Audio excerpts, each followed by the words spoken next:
안녕하세요. 먼저 제 소개를 드릴게요. 저는 제 이름으로 된 개인 병원에서 의사를 하고 있는 50대 중반의 남자입니다. 주로 갑상선이나 유방암 등의 여성분들이 자주 걸리는 질환을 진료하고 있어요. 제 환자분들 중에서 제 어머니 또래의 분들도 많으시고 연령층이 다양하십니다. 그런데 진료를 받기 전에 대기를 하시면서 이 채널의 사연들을 듣는 분들이 간혹 있으시더라고요. 뭘 그렇게 재미나게 듣다가 오시냐고 물으니 이 유튜브 채널을 소개해 주셨어요. 의사 선생님, 여기에 아주 기막힌 사연들이 많이 올라와요. 듣고 있으면 정말 사람 사는 일에 희로애락이 다 느껴진답니다. 재밌어요. 그래요? 저도 한번 봐야겠네요. 그렇게 대화를 나눈 후 잊고 살았는데 어느 날부터인가 저도 모르게 여기 채널을 찾아서 자기 전이나 쉴 때 사연들을 듣기 시작했습니다. 그리고 제가 경험한 기가 막힌 이야기를 여기에 소개해드리고 싶다는 생각이 들었어요. 저도 남 못지않게 기구한 일을 경험했거든요. 벌써 10여 년 전의 일이지만 그때 겪은 일에 참혹한 기억은 아직도 잊지 못하고 있습니다. 누군가에게 속 시원하게 털어놓고 싶어도 마땅히 주변에 그런 이야기를 할 곳이 없었는데 여기 불특정 다수의 많은 분들에게 있는 그대로 다 털어놓고 싶습니다. 그래도 되겠죠? 그럼 지금부터 제 이야기를 시작해 보겠습니다. 저는 2번의 결혼을 한 경험을 가지고 있어요. 2번 다 저에게 깊은 상처를 남겼습니다. 아직도 2사람을 마음속에 품고 살고 있어요. 첫 번째 결혼은 제가 의사가 된 이후에 대학병원에서 일을 할 때 만난 사람과 했어요. 같은 병원에서 일하던 간호사였습니다.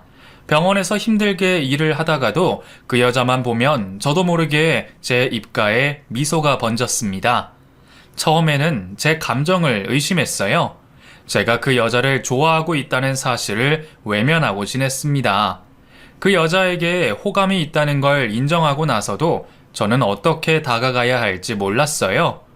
그렇게 연애에는 쑥맥이었던 저는 그 여자를 보고 첫눈에 반했는데도 다가가지 못하고 멀찌감치 서서 지켜만 보고 지냈습니다. 하지만 날이 갈수록 제 마음이 감당할 수 없을 정도로 커져만 갔어요. 남을 먼저 배려하고 일이 힘들 텐데도 항상 웃고 있는 그녀는 제 이상형에 완벽히 가까웠습니다. 거의 1년여를 소갈이하며 고민을 하다가 제 마음을 한 번쯤은 알려야 한다는 생각이 들었어요.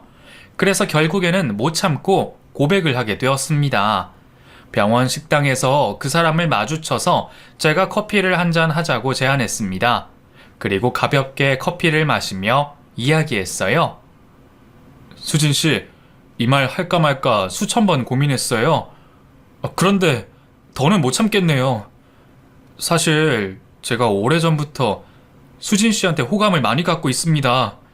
이런 말하면 부담스러우실 줄 알면서도 어쩔 수가 없네요. 단도직입적으로 말할게요. 저랑 혹시 만나볼 의향이 있으신가요? 제 물음에 그 여자가 당황했는지 얼굴이 빨개지더라고요. 그 모습조차 귀엽게 보였습니다. 네? 조금 당황스럽긴 한데 저도 지금 남자친구 없어요. 선생님 저한테 잘해주시는 거 눈치로 알고는 있었는데 이렇게 말씀해 주셔서 감사해요. 말도 정말 예쁘게 하더라고요. 그렇게 고백을 성공한 후에 저희는 병원 식구들 모르게 사귀기 시작했습니다. 사귀면 사귈수록 더 좋은 사람이었어요. 제가 부모님이 시골에 살고 계셨거든요. 은퇴를 하시고 시골에서 작게 농사를 지으며 살고 계셨습니다. 의사 아들을 두고 계셔서 주변에 자랑하고 저를 귀찮게 할 법도 한데 두 분은 두 분의 삶을 잘 꾸려나가는 분들이었어요. 평생 제가 가장 존경하는 사람은 부모님이라고 말씀드릴 수 있습니다. 시골로 두 분이 내려가신 후에는 제가 한 달에 한 번씩은 꼭 부모님 댁에 부모님을 뵈러 갔었습니다. 당시 여자친구와 데이트할 시간을 쪼개서 가는 것인데도 이해를 해줬어요. 그리고 나중에는 자기도 같이 가고 싶다고 먼저 말을 해줬습니다. 1년을 사귄 끝에 저희 부모님에게 인사를 드리러 갔습니다. 부모님께서도 제가 여자를 소개해 드리는 게 처음이라서 신기해 하시며 제 여자친구를 좋아해 주셨어요. 워낙 싹싹하고 말도 잘하고 배려심이 넘치는 사람인지라 누구든 그 사람을 만나면 밝은 에너지에 압도되었거든요. 그리고 자기만의 소신도 있어서 남에게 휘둘리는 성격이 아니었습니다. 그런 점도 제 마음에 쏙 들었어요. 저희 부모님과 저는 워낙에 자기 속내를 드러내지 않는 무뚝뚝한 성격들이거든요. 마음은 아는데 표현에는 인색한 편이었어요. 그런데 여자친구만 오면 저희 부모님께서는 예뻐서 어쩔 줄을 몰라 하셨어요. 살가운 딸이 생긴 것 같다고 말씀하셨습니다. 그리고 저희가 안 가면 언제 오냐고 궁금해 하실 정도였습니다. 수진이랑 언제 올 거야? 수진이가 내가 해주는 잔치국수를 그렇게 좋아하는데 얼마 전에 통화하기는 했는데 보고 싶다. 너희 결혼 안 할 거야? 결혼이요? 그래, 결혼해야지. 너 나이도 이제 꽉 차고도 넘쳤는데 수진이랑 결혼해. 수진이도 결혼할 나이 되지 않았어? 그렇긴 하죠. 결혼하려면 수진이랑 해야죠. 그럼 저 결혼할까요? 그래, 당장 해라. 어디 가서 그런 애를 또 만나. 재용이 네가 얼른 장가가야 우리가 마음 편히 살지. 그동안 혼자서도 잘했지만 옆에 짝이 있는 건 또 다르니까. 부모님도 제 결혼을 원하고 계셨고 저도 평생의 반려자와 함께하고 싶다는 생각이 들었어요. 그리고 그 사람이 당시 여자친구이기를 바랬습니다. 그 여자와 함께라면 제 인생을 살아감에 있어서 아무 문제가 없을 거라는 확신이 들었어요. 그렇게 여자친구에게 청혼을 했고 저희는 사귄 지 2년 반 만에 결혼식을 올리게 되었습니다. 장인어른은 공기업 회사원이셨고 장모님은 작은 가게를 운영하고 계셨습니다. 두 분을 만나 뵙고 아내가 왜 그렇게 밝은 성격을 갖고 있는지 알게 되었어요. 사랑이 넘치는 분들이었거든요. 인사를 드리는데 저에게 먼저 허물없이 다가와 주셨습니다. 아내에게는 2살 터울의 오빠가 있었는데 남매끼리도 정말 허물없이 잘 지내더라고요. 저는 외동아들이어서 그런지 두 사람의 모습이 보기 좋았습니다. 그렇게 결혼을 하고 행복한 신혼생활을 보냈습니다. 같은 병원에서 일을 했던 터라 출퇴근도 함께 했어요. 아내는 마취과 간호사로 일을 해서 3교대 근무를 하지 않아도 되었거든요. 저는 훗날 아내와 함께 저희 개인 병원을 차리는 게 목표였습니다. 아내도 그러기를 바라고 있었고요. 하지만 불행은 저도 모르는 사이에 제 가까이에 다가와 있었습니다. 결혼을 하자마자 아내가 임신을 하게 되었습니다. 그때까지만 해도 저는 제 가정에 아무런 불화가 생기지 않을 것이라고 생각했죠. 아이를 낳아서 잘 키울 생각에 행복했고 태어날 아이에 대한 기대감이 넘치던 때였습니다. 아내는 워낙에 회를 좋아했는데 임신을 하고 나서도 유독 회를 많이 찾았어요. 그래서 저와 초밥도 자주 먹으러 다니고는 했습니다. 문제의 그날은 아내가 쉬는 날이었고 친구들과 만나서 회를 먹으러 간다고 했던 날이었어요. 여보, 나 오늘 오이도 사는 친구 집들이 갔다가 올게요. 점심 먹고 얘기 좀 하다가 바로 갈 거야. 그래? 데리러 갈까? 피곤한데 뭘 데리러 와. 내가 알아서 갈게. 혼자 밥 먹게 해서 미안해. 아니야. 그래, 잘 놀다가 조심히 와. 응, 사랑해. 그게 아내와의 마지막 대화였습니다. 아내는 그날 친구들과 함께 회를 먹으러 갔다가 친구들과 카페에 갔는데 구토와 설사를 했고 별로 대수롭지 않게 생각했던 모양이었어요. 그렇게 집으로 돌아오는 길에 택시에서 바로 쓰러져서 병원으로 옮겨졌습니다. 저는 아내의 친구 전화를 받고 급하게 병원으로 달려갔어요. 하지만 아내는 의식을 잃은 상태였고 그날 밤을 넘기지 못하고 결국 저를 두고 세상을 떠나버리고 말았습니다. 사인은 급성 폐혈증이었어요. 그날 좋아하던 회를 먹고 탈이 났던 것입니다. 병원에서 일을 하다 보면 하루에도 몇 명씩 어이없는 사고로 세상을 떠나는 사람들을 보며 인명은 제천이라는 말을 뼛속 깊이 새기게 되는데 제 가까운 주변에서 그런 일이 벌어질 줄은 꿈에도 몰랐습니다. 하루아침에 사랑하던 아내와 뱃속의 아이까지 잃게 된 저는 제정신이 아니었어요. 현실이 아니라고 믿고 싶었습니다. 의사식이나 돼서 아내를 지켜주지 못했다는 죄책감에 시달렸어요. 아내의 장례식을 어떻게 치렀는지도 모르겠네요. 펑펑 울었던 기억만 납니다.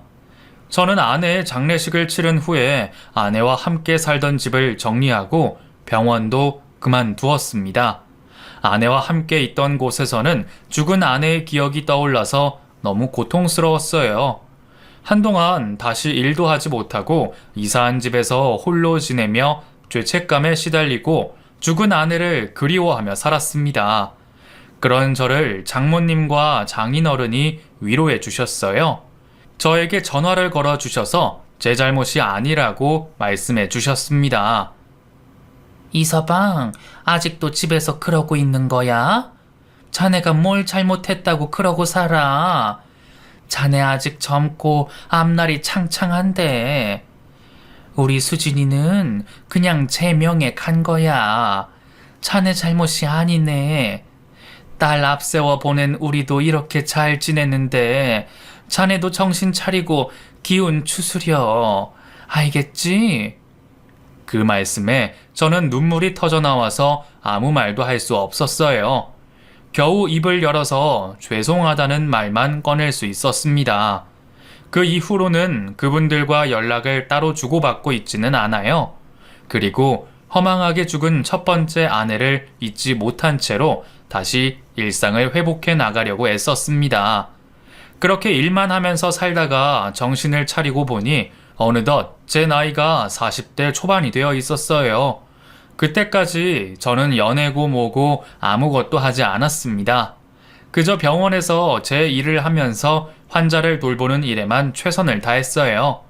돈 쓸 줄도 몰라서 그냥 차곡차곡 모아두기만 했습니다.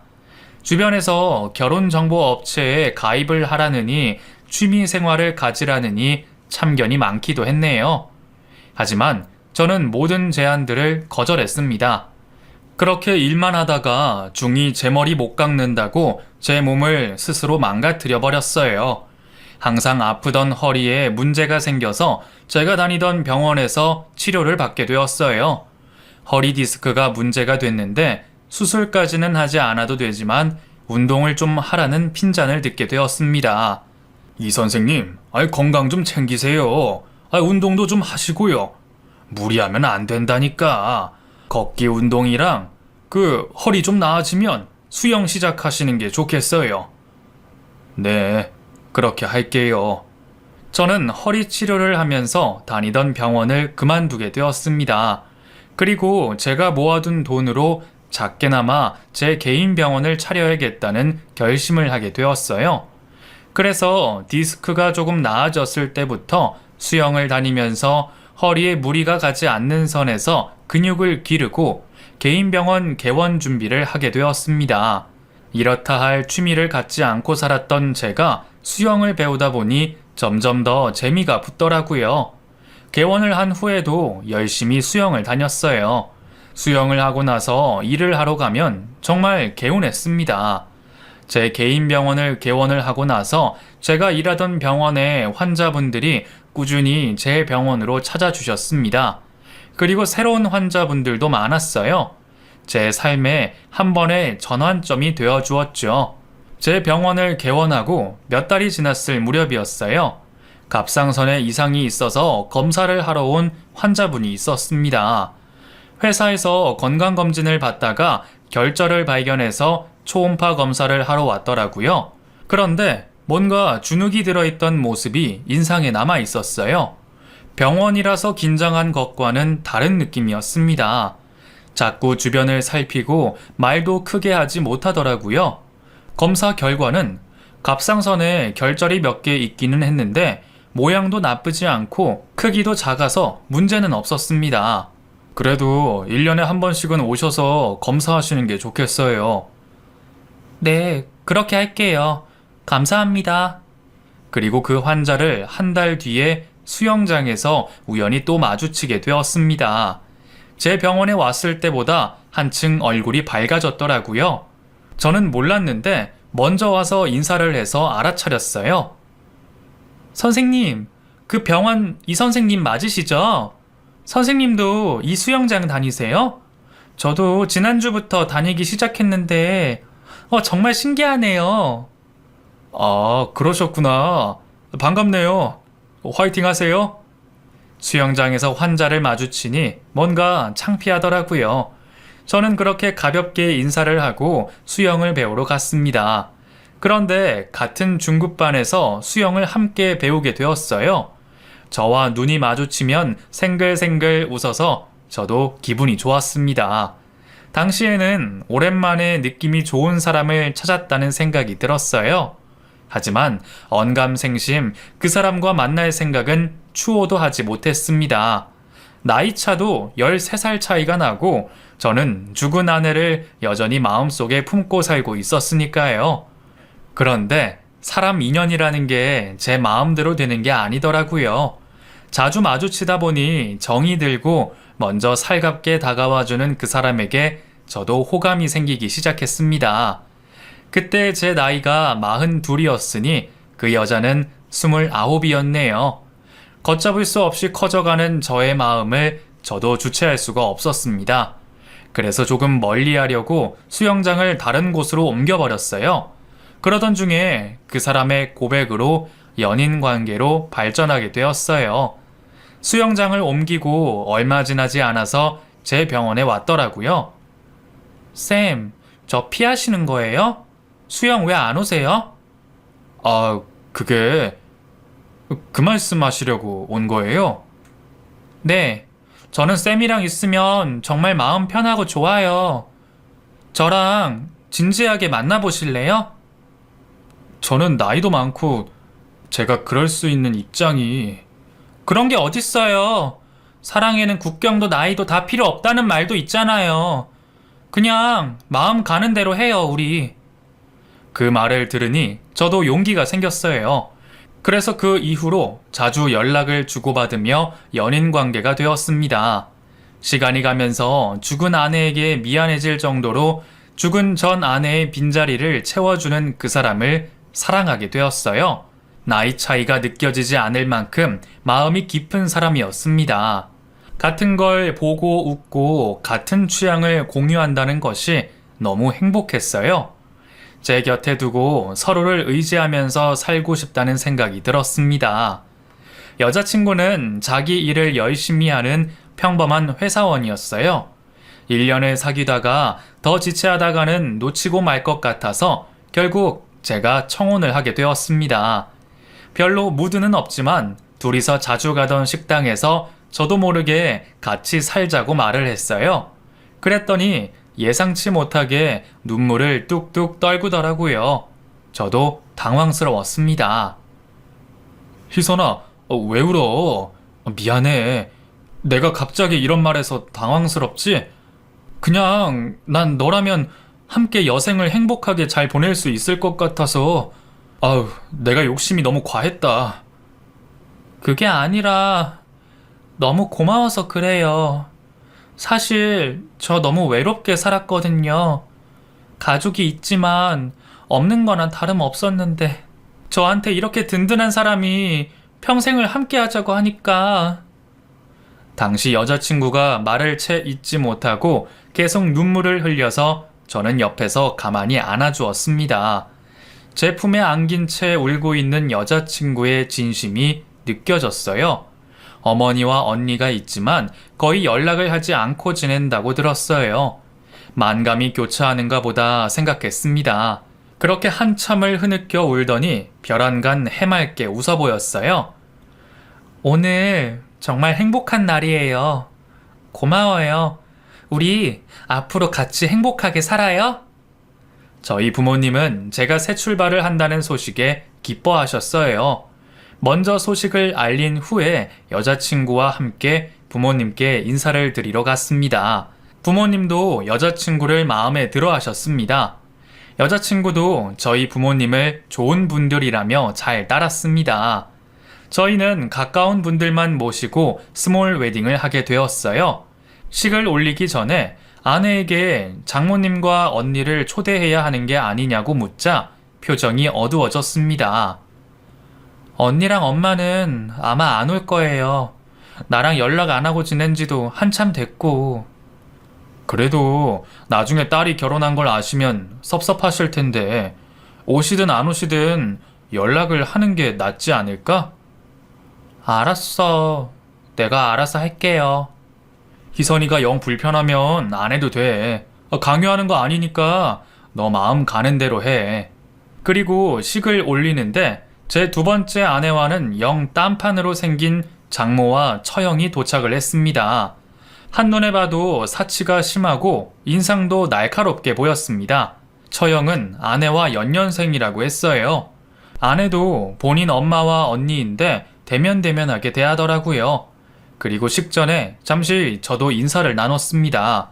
안녕하세요. 의사라면서요? 희선이가 어떻게 의사를 만났대? 축하해요. 아, 네. 진작 찾아뵀어야 했는데 이제야 뵙네요. 내가 장모가 되는 건가? 근데 나랑 10살밖에 차이가 안 나네. 아무튼 잘 살아요. 그렇게 저와 인사를 나누고 저희 부모님에게는 인사도 하지 않은 채 식이 마치기도 전에 자리를 뜨더라고요. 아내는 그런 상황이 익숙한 듯이 아무렇지 않게 행동했습니다. 오히려 당황한 건 저였죠. 결혼식을 마치고 신혼여행을 가면서 제가 조심스럽게 물어봤어요. 장모님이랑 처형은 그렇게 그냥 가신 거야? 식사라도 하고 가시지. 응, 바쁘다고 그냥 갔어요. 어머님 아버님께 인사도 드렸으면 좋았을 텐데. 미안해요. 근데 솔직히 왜 그렇게까지 희선이 너를 얕보는 거야? 가족 맞아? 저도 모르게 화가 나서 그렇게 말해버렸습니다. 그랬더니 아내가 대답했어요. 나 키워주신 분이기도 하니까. 언니가 어릴 때부터 병치레도 많이 하고 그래서 나보다 더 신경을 많이 쓰기는 했어요. 그리고 나 20살 이후로 자주 연락을 안 하고 살아서. 그래. 나보다 희선이 너가 더 속상하겠지. 아까 그분들 태도나 말투가 좀 심해서 내가 화가 났던 모양이야. 그냥 잊고 우리 둘이 행복하게 살자. 이해해줘서 고마워요. 다시 새로운 사람을 만날 수 있을까 싶었는데 인연이 닿아서 제 나이 43세 새로운 가정을 이루게 되었습니다. 정말 운명처럼 만난 두 번째 인연은 꼭 오래도록 평생을 함께 유지할 수 있기를 바랬습니다. 그래서 저는 아내를 정말 소중하게 대했어요. 모든 걸 아내에게 맞춰주려고 애를 썼습니다. 아내의 가정사를 속속들이 아는 것은 아니었지만 20살 때부터 혼자 독립해서 외롭게 살았을 아내의 곁을 든든히 지켜주고 싶었어요. 아내도 저를 많이 사랑해 주었고요. 그런데 결혼 후에 반년이 지났을 무렵 아내가 회사 출장을 간다고 한 적이 있습니다. 이번에 지방 출장을 가게 됐는데 엄마랑 언니도 오랜만에 집에 들리라고 해서 들렸다 올게. 어디로 가는 건데? 나도 같이 갈까? 장모님이랑 처형한테 제대로 인사도 드리고 하면 좋을 텐데. 병원 일 때문에 바쁜데 어떻게 같이 가. 집에 아무래도 무슨 일이 있는 것 같아요. 나 혼자 가서 해결하고 올게. 무슨 일? 혼자 보내기 불안한데. 걱정 말아요. 잘 다녀올 테니까 3일만 혼자서 지내. 전화 자주 할게. 저는 전 아내를 갑작스럽게 떠나보낸 후에 저도 모르게 그게 트라우마로 남았습니다. 그래서인지 재혼한 아내도 어떤 이유에서든 갑자기 제 곁을 떠날까봐 불안했던 것 같아요. 아내는 출장을 가서 자주 저에게 전화를 걸었고 출장 마지막 날에 친정에 간다고 하고는 연락이 없었습니다. 불안한 마음에 전화를 걸었지만 전화기가 꺼져 있었어요. 처음에는 배터리가 없나 보다 싶었지만 반나절이 넘게 연락이 되지 않자 제 속에서 나쁜 상상들이 점점 꼬리에 꼬리를 물고 커져만 갔습니다. 혹시나 사고를 당한 건 아닌지, 불량배를 만나서 나쁜 일을 당한 건 아닌지 별 생각을 다하며 불안해하고 있었어요. 그리고 출장이 끝나고 집에 돌아오는 날 밤 10시가 다 된 시간에 연락이 닿았습니다. 집안을 서성이고 있는데 아내에게서 전화가 오더라고요. 여보세요? 희선아, 지금 어디야? 여보, 나 지금 서울역에 다 와가는데 나 좀 데리러 올 수 있어요? 그래, 알았어. 내가 지금 갈게. 너 무슨 일 생긴 건 아니지? 난 괜찮아. 근데 내가 누구를 좀 데려왔어. 보고 놀랄까봐. 만나면 자세하게 이야기할게요. 저는 헐레벌떡 차를 끌고 서울역 앞으로 갔습니다. 그리고 잠시 후에 아내가 서울역을 나와서 제 차로 걸어오는 게 보였어요. 그런데 아내는 웬 아이를 안고 있었습니다. 저는 차에서 내려서 아내에게 달려갔어요. 희선아! 여보, 저를 보자마자 눈물이 글썽이더라고요. 이 아이는 누구야? 일단 집에 가서 이야기할게. 나 너무 피곤해서 지금 아무 말도 안 나와. 그래, 알았어. 난 너 무슨 일 생긴 줄 알고 얼마나 걱정했다고. 저는 그 아이가 누군지 궁금했지만 아내가 무사히 돌아온 것이 다행이라고 생각하며 아내와 아직 기저귀도 되지 않은 모르는 아이와 함께 집으로 돌아갔습니다. 아내는 아이를 이불 위에 눕혀두고 거실로 나와서 저에게 말했어요. 여보, 미안해. 뭐가 미안하다는 거야? 저 아이는 대체 누구야?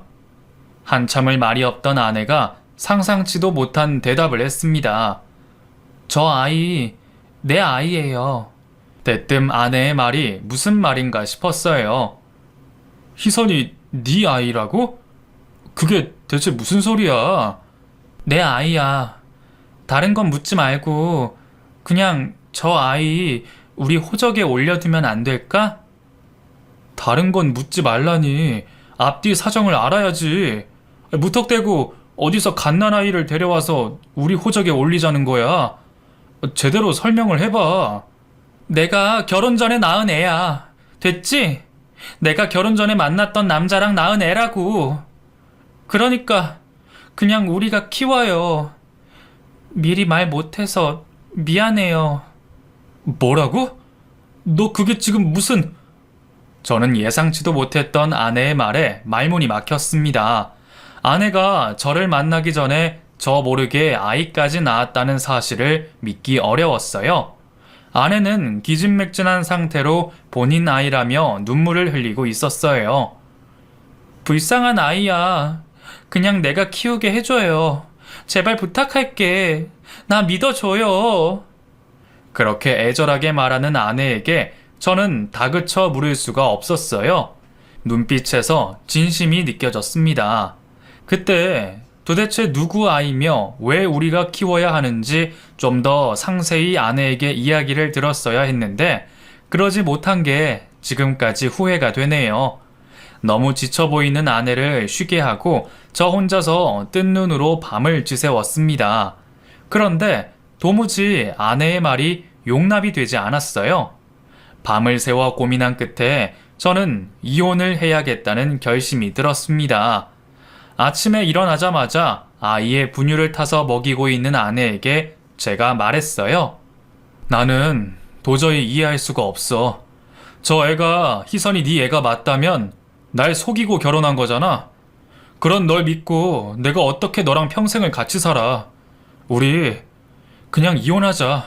저도 홧김에 한 말이기는 했지만 아내는 제 말에 수긍했습니다. 정말 미안해요. 나도 이렇게 될 줄은 몰랐어. 그럼 이혼하자는 거지? 나는 이 아이를 키워야 하고 당신이 나랑 이 아이를 받아들여주지 못한다면 그렇게 해야죠. 도무지 알 수 없는 말만 하는 아내를 두고 저는 그냥 병원으로 출근을 해버렸습니다. 이혼을 하자고는 했지만 아무것도 납득이 되지 않는 그 상황을 저는 제대로 파악하고 싶은 마음이 더 컸어요.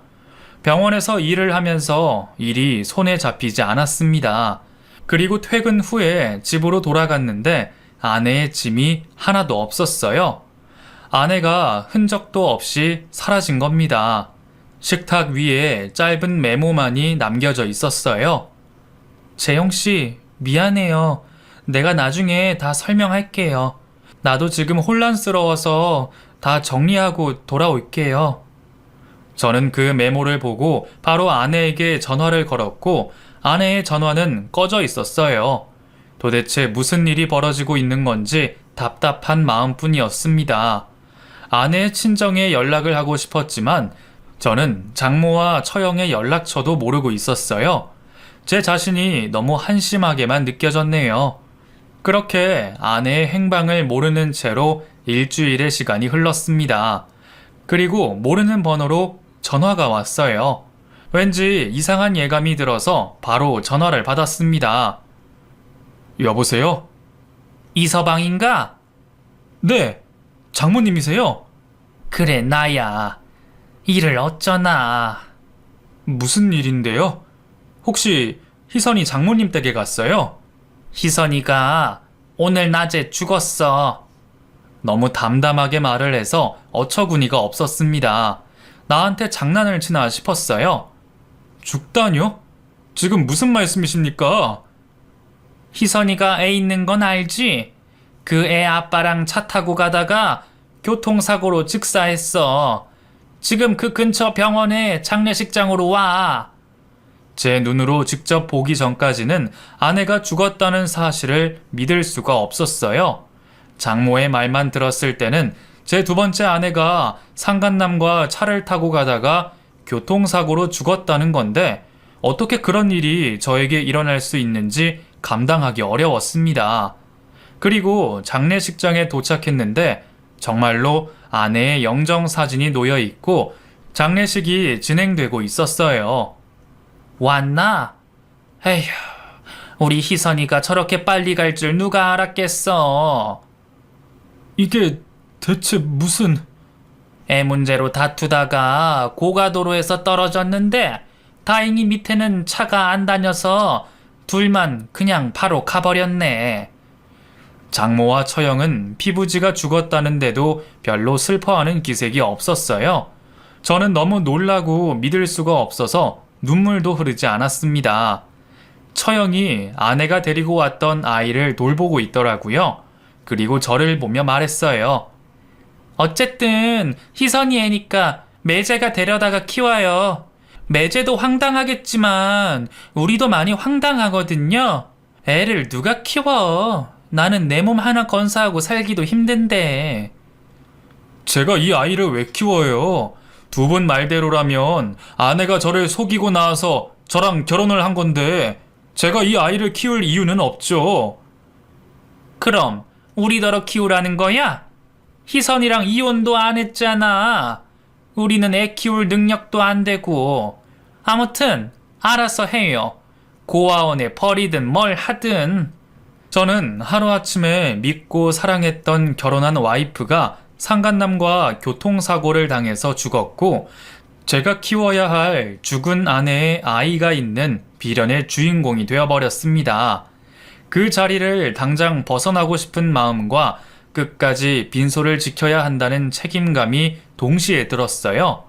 아내가 죽기 전에 저에게 알 수 없는 말들을 했고 저는 머릿속에 복잡하게 엉킨 실타래를 풀고 싶었습니다.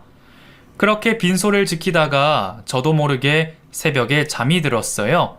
그리고 잠에서 깨 목이 말라서 물병을 찾아 돌아다니다가 장례식장 작은 방에서 장모와 처형이 대화하는 소리를 의도치 않게 엿듣게 되었습니다. 대화 내용은 믿을 수 없을 만큼 충격적이었어요. 먼저 장모가 처형에게 말했습니다. 밖에 아무도 없지? 아휴, 장례식 이거 되게 피곤하네. 저는 그때부터 두 사람의 대화가 심상치 않다는 걸 느끼고 휴대폰의 녹음 버튼을 눌렀습니다. 어쨌든 골칫덩어리 두 인간 해치웠으니 속이 후련하다. 애만 매제한테 보내면 난 보험금 나오는 거 받아서 편하게 살 거야. 그래, 둘 다 너한테 사망보험금 들어둔 거 맞지? 내가 빚까지 내서 보험금 내고 있었잖아. 둘 다 들어놨어. 둘이 합쳐서 얼마야? 엄마, 우리 대박 났어. 이서방은 절대 모르게 해야 돼. 장례식 마칠 때까지 입단속 잘해. 너 괜히 허튼 소리 하지 말고. 자동차 고장 내놓은 거 들키면 정말 우린 끝장이야. 알지? 엄마는? 엄마나 입단속 잘해. 이제 다 왔어. 근데 의사라더니 완전 쑥맥이야. 잘 구슬려서 애 보내버리고 엄마랑 나랑 남은 여생 편하게 살자고요. 그 이야기를 듣고 나서 심장은 터질 듯이 쿵쾅대고 피가 거꾸로 솟는 것 같았지만 어쨌든 사랑했던 저의 아내의 결백은 입증이 되었습니다. 그리고 저 인간들이 죽은 아내의 친엄마와 언니가 맞는 것인가 하는 의심이 들었어요. 저는 그 길로 바로 근처 경찰서로 달려갔어요. 그리고 제가 녹음한 내용을 들려주었습니다. 저는 경찰과 함께 장례식장으로 갔어요. 아무것도 모르고 있던 죽은 아내의 어머니와 언니가 경찰을 보고 당황한 기색이 역력했습니다. 뭐야, 경찰들이 왜 왔어? 장모의 말에 제가 소리를 질렀어요. 두 사람 대화 제가 다 들었습니다. 인두껍을 쓰고 어떻게 그런 짓을 저지를 수가 있어? 이 살인자들아! 뭐? 살인자? 하하, 무슨 말도 안 되는 소리를. 이서방, 자네 미쳤나? 보험 사기와 살인이 연관된 사건이라서 경찰은 두 사람을 긴급 체포했습니다. 경찰서에 끌려가면서도 두 사람은 바락바락 소리를 질렀어요. 대체 이게 무슨 짓이야? 내 동생이 죽었는데 내가 왜 끌려가? 우선 조사받으면 다 나올 거니까 잔말 말고 따라오세요. 그리고 경찰 조사가 진행되면서 나온 새로운 진실들에 저는 경악하고 말았습니다. 아내는 사실 두 사람의 피부지가 아니었어요. 장인어른이 살아계실 때 데리고 온 아이라고 하더라고요. 아내가 고등학생이 되었을 때 장인어른이 지병으로 돌아가신 후에 엄청나게 구박을 받고 살았던 모양이었습니다. 그러니 20살이 되자마자 혼자서 어렵게 독립을 해서 살았겠죠. 아내가 왜 본인이 외롭게 자랐다고 했는지 그제서야 이해가 갔습니다. 아내는 독립해서 혼자 지냈는데 아내의 이복 언니는 마땅한 직업도 갖지 않고 동네 건달들만 사귀다가 임신을 하고 아이를 낳았던 겁니다. 장모와 처형, 아니 두 살인자는 직업도 없이 제3금융권에서 빚을 내서 생활을 이어나갔고 아내에게 협박을 하다시피 해서 아이를 키우라고 강요했던 것이었어요. 그래서 저에게도 속 시원하게 말도 못하고 아이를 데려와서 키우자고 했던 것이라는 사실을 알고 가슴이 너무 답답해서 주먹으로 제 가슴을 내려치기만 했네요. 착한 제 아내는 빚에 허덕이고 있다는 두 사람의 협박 섞인 말에 아이를 맡아서 키울 작정을 했던 겁니다. 두 살인자는 이미 살인 계획을 다 짜두고 사망보험금도 미리 들어두었던 것이었어요. 그리고 그날 아내는 아무것도 모르고 처형의 깡패 남편과 차를 타고 가다가 브레이크 고장으로 그렇게 허망하게 사망한 것입니다. 경찰 조사를 받으면서도 뻔뻔하게 서로의 잘못을 탓하던 두 사람의 모습을 잊지 못하겠네요. 이게 다 엄마 때문이잖아. 왜 거기서 그런 말을 꺼내서? 이게 왜 내 탓이야? 네가 그런 깡패만 안 만났어도 내가 그런 짓을 했겠어? 어디서 깡패 만나서 책임지지도 못할 애를 낳고. 엄마도 좋다고 같이 빚내서 썼잖아. 두 사람 죽이자고 한 것도 다 엄마 계획이잖아. 뭐? 이게 미쳤나? 우리 둘이 같이 짠 거잖아. 네가 100% 성공할 거라며. 두 살인자는 반성의 기미가 보이지 않았어요.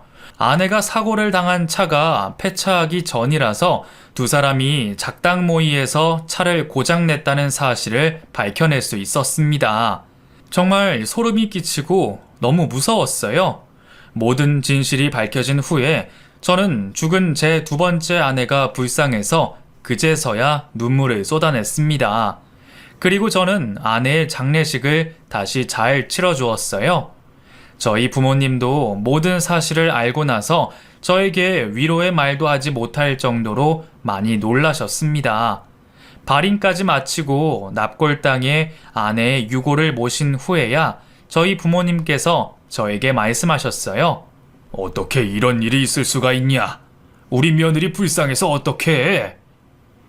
며느리도 며느리지만 나는 솔직히 우리 재용이가 더 걱정돼. 2번이나 사별을 하고. 재용아, 이게 정말 무슨 운명의 장난이니? 어떻게 우리 아들한테 이런 일이 생겨?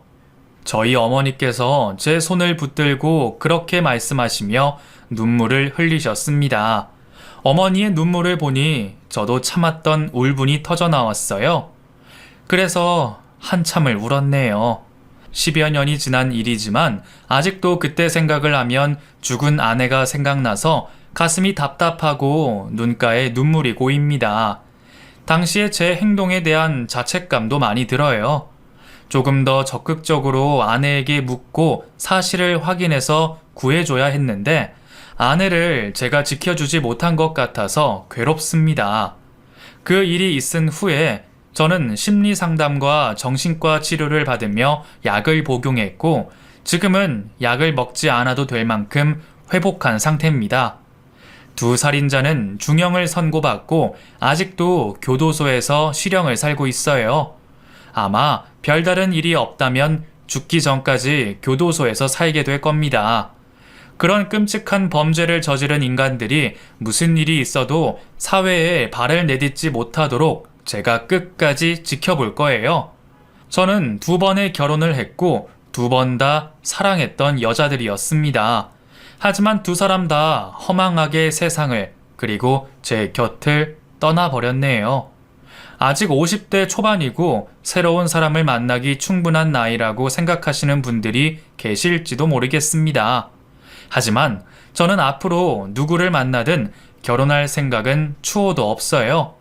앞으로 제 삶이 얼마나 남아있는지 알 수 없지만 저는 남은 여생 제 본분을 지키며 아픈 사람들 치료하는 의사로 성실하게 살아갈 생각입니다. 매달 한부모 가정 및 가정폭력으로 고통받는 가족들에게 기부금을 보내고 있어요. 어두운 곳에 밝은 빛이 들어서 소외되고 고립되는 사람이 없는 사회가 되었으면 좋겠습니다. 물론 어려운 일이겠지만 그런 사회가 되는 데에 이바지하고 싶어요.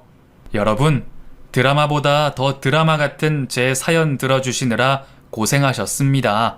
저도 제가 살아온 날들과 떠나보낸 이들에 대한 이야기를 써내려 가면서 정말 말도 안 되는 일을 겪었구나 싶어서 몇 번을 쓰다가 관두기를 반복했네요. 그래도 이렇게 익명으로 많은 분들에게 제 이야기를 털어놓고 나니 조금은 후련한 기분이 듭니다. 저는 앞으로도 이 채널의 열혈 청취자로 열심히 다른 분들의 사연들 재밌게 듣겠습니다. 항상 건강하시고 가족과 함께 평안하고 행복한 날들 보내시길 바랄게요.